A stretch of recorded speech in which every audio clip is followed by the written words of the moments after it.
Sitting on the same couch as your spouse, close enough to touch, can still feel like being miles apart. You are sharing a room, but you aren't sharing an experience. This diagram illustrates what researchers call attachment drift.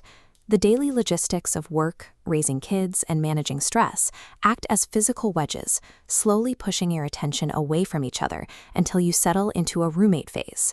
Reversing this drift doesn't require a total lifestyle overhaul, expensive couples therapy, or a week away. It requires taking 10 minutes of the evening time you already have and using it to rebuild the architecture of your connection. Start by auditing a typical evening in your living room. Most couples fall into parallel play, living separate lives while physically sitting in the same room. Pay attention to how you and your spouse actually occupy the space while you unwind. This creates a blue light barrier. When looking at separate screens, these cones act as a physical wall blocking intimacy. Attempting to talk through this barrier results in shallow, one-word answers. The screen-first environment ensures you aren't actually connecting. Recognizing this default, blocked state is the first step toward changing it. You cannot reach each other until the screens are out of the way. The second step is to implement a 10-minute digital blackout tonight. This requires both of you to place your phones on their chargers in a completely separate room from where you plan to relax. Simply turning the phone over or leaving it on the coffee table won't work. If the device is within your line of sight, your brain stays in a state of divided attention, anticipating the next buzz or notification. Physically removing the device from the room eliminates that subconscious pull, allowing you to be fully present with the person sitting next to you. This physical act sends a clear signal to your spouse. You are more important than notifications. Changing your physical environment forces a shift in your priorities.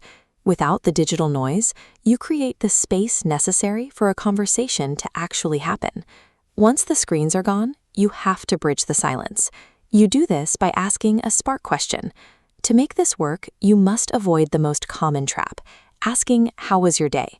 How was your day typically invites a logistical summary, a recap of traffic, complaints about the weather, or a list of tasks. It rarely ever invites an emotional connection. Try this specific prompt instead. What was the most stressful part of your day, and how can I help you decompress? Or for a more positive focus, ask, what was a small win you had today?